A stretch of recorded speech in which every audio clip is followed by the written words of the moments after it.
সীমাহীন বর্জ্য আর দূষণের চাপে বিপর্যস্ত স্রোতস্বিনী বুড়িগঙ্গা। কোটি মানুষের অপরিশোধিত বর্জ্য আর শিল্প কারখানার বিষাক্ত তরল মিশে গিয়ে এর অনেক জায়গায় পানির অক্সিজেন নেমেছে শূন্যের কোঠায়। ফলে এটি এখন বিশ্বের সবচেয়ে দূষিত নদীগুলোর একটি। কিন্তু তবুও যেন এ নদীর হাহাকার পৌঁছায় না কর্তাদের। বুড়িগঙ্গার দূষণ নিয়ে আদ্দিন সজীবের রিপোর্ট। ছবি তুলেছেন মমিনুল ইসলাম মমিন।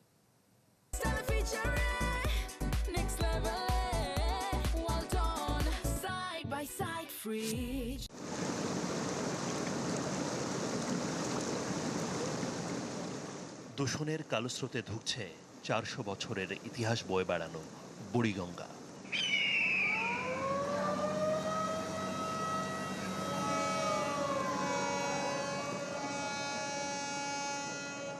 যে নদীর তীরেই গড়ে ওঠে রাজধানী ঢাকা, সেই বুড়িগঙ্গা যেন ১২ মাসি দক্ষিণীর মতো বর্জ্যের চাপে ক্লান্ত, বিপর্যস্ত।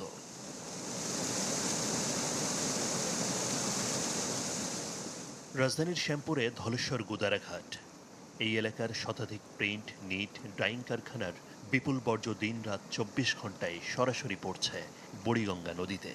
রং, অ্যামোনিয়া, তেল, গ্রিজ আর ফিনলের মতো রাসায়নিক মিশে পানি হচ্ছে বিষাক্ত, কালো কুচকুচে।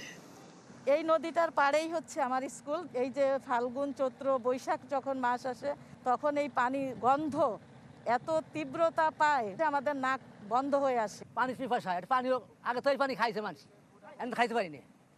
অত সমস্যা না, মাছ ধরিয়া মানুষ বাঁচছে।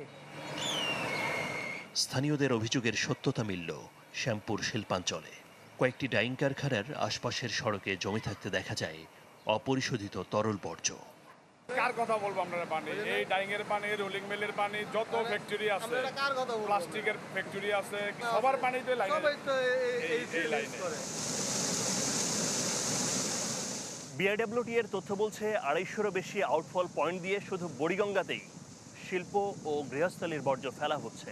এই অবস্থায় সদরঘাট সহ বিভিন্ন স্থানের পানিতে অক্সিজেন নেমেছে ০.২৪ মিলিগ্রামে, যেখানে জলজ প্রাণীর বাঁচতে প্রয়োজন ৫ মিলিগ্রাম। বুড়িগঙ্গার পাড়ের ডকইয়ার্ডও দূষণের বড় উৎস।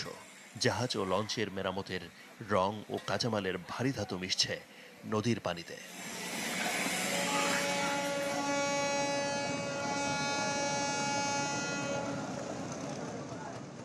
চরম দূষণের শিকার সদরঘাটও।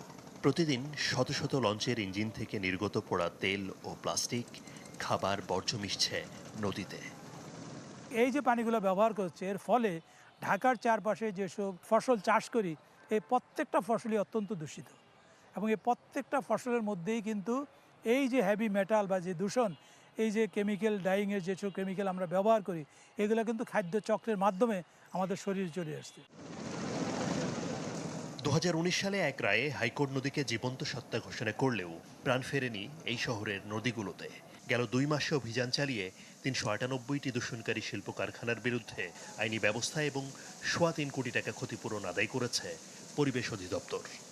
যাদের পানির কারণে আমরা বলছি যে বুড়িগঙ্গা দূষণ হচ্ছে, আমরা সেই নদী তীরবর্তী শিল্প কারখানাগুলোকে চিহ্নিত করে সেগুলোর আমরা পানির স্যাম্পল কালেক্ট করে আমরা এটা ল্যাবে টেস্ট করি।